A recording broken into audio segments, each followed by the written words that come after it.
दोस्तों, जय श्री राधे। दोस्तों, भगवान को कभी भूलना नहीं चाहिए, चाहे दुख हो और या सुख हो। भगवान को प्रतिदिन हमेशा याद करना चाहिए, उसका नाम जपते रहो, उसका ध्यान करते रहो। कार्य कोई भी करो, परंतु उसका नाम मत भूलो। नाम लेते रहो, कार्य करते रहो, क्योंकि भगवान ही हमें चलाता है, भगवान ही हमारी सारी मनोकामना पूर्ण करता है, और भगवान के द्वारा ही हमें दुख प्राप्त होता है, और उसी के द्वारा हमें सुख प्राप्त होता है। भगवान के बिना कोई भी कार्य संभव नहीं है।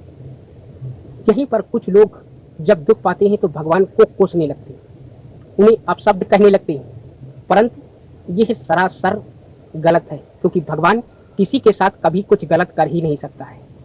वो हमारा पिता है, वो सारी जगत का पिता है। एक बाप कभी अपने बेटे के साथ गलत नहीं सोच सकता, लड़का चाहे जितना नालायक क्यों ना हो। इसी तरह से वो तो एक भगवान है, हमका हमारा परम पिता है, वो हमारे साथ गलत क्यों करेगा। दुख देता है, वो आपको सीख देता है कि आप किस कारण से दुख पाए, ये सीख आप उससे लीजिए।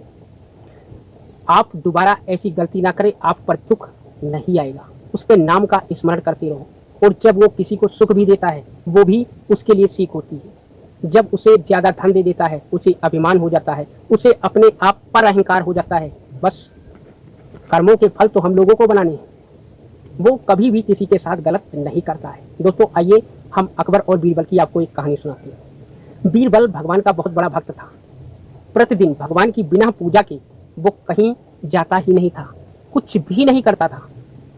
भगवान की बहुत कृपा उसको प्राप्त थी, और यही बात राजा अकबर के राज्यसभा में लोगों को बताता यही था कि भगवान पर हमेशा विश्वास रखना चाहिए, भगवान कभी किसी के साथ गलत नहीं कर सकते।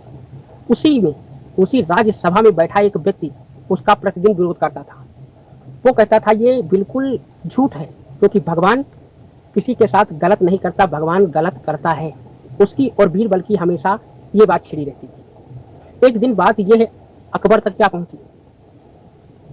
अकबर ने कहा कि बीरबल, इनका कहना है कि भगवान गलत करता है, तुम्हारा कहना है भगवान सही करता है।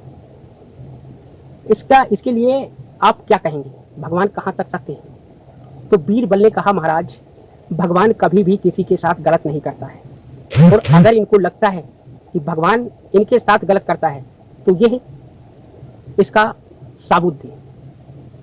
उस व्यक्ति ने कहा, चलो ठीक है, हम कल की सभा में आपको बताएंगे। सभा स्थगित हो गई। दूसरा दिन हुआ, अचानक उस व्यक्ति की एक उंगली कट गई। दूसरे दिन जब सभा में वो पट्टी बांधकर उंगली में आया तो उसने बीरबल से कहा कि देखा, आपके भगवान ने हमारे साथ गलत किया, हमारी उंगली कट गई, हमारा क्या दोष था। बीरबल समझा रहे थे कि वो जो कुछ भी भगवान ने किया है वो बिल्कुल सही किया है। इससे वो व्यक्ति और भड़क गया बीरबल पर। तब तक महाराज आ गए। ये बात महाराज तक जा पहुंची। सारी प्रजा बीरबल का विरोध करने लगी कि उसकी उंगली कट गई और तुम कहते हो कि भगवान ने सही किया। ये बात अकबर को भी इस बात से पूरी तरह से मानने के लिए वो इनकार थी। उन्होंने बीरबल से कहा कि इस व्यक्ति की उंगली कटी है, इसमें अच्छा क्या किया तुम्हारे भगवान ने। तो बीरबल ने कहा कि महाराज, ये वक्त बताएगा, हमको 2-3 दिन का टाइम दी। भाई, सभा स्थगित हो गई। कुछ दिन गुजरे तो वही व्यक्ति एक दिन जंगल में शिकार करने के लिए गया और एक हिरन के पीछे भाग रहा था। हिरन के पीछे भागते भागते वो आदि मानव के नगर में जा पहुंचा। आदि मानव ने उसे चारों तरफ से घेर लिया, और उसे इसलिए कि हम तुम्हारी बलि देंगे अपनी देवी को प्रसन्न करने के लिए, इससे हमारे वहां भुखमरी और सूखा इन सभी से बचाव करेंगी हमारी माता भगवती। बीरबल उस व्यक्ति को पकड़ लिया गया जिसकी उंगली कटी थी, जो भगवान का विरोधी था। उसको पकड़ ले जाकर बांध दिया गया। उसको उस माता के मंदिर में ले जाकर उसकी बलि देनी चाहिए। तो जो ही उसकी बलि देनी चाहिए तो देखा क्या कि उंगली एक कटी थी। वहां के मुखिया ने बताया कि यह बलि नहीं दी जा सकती, क्योंकि इसके 9 उंगली हैं, एक उंगली इसकी कटी हुई है, और खंडित बलि अगर देवी को चढ़ाई जाएगी तो हमारे यहाँ और भी विनाश उत्पन्न हो जाएगा। देवी माँ के प्रकोप से हमारे यहाँ का विनाश हो जाएगा, सूखा पड़ जाएगा, अकाल पड़ जाएगा।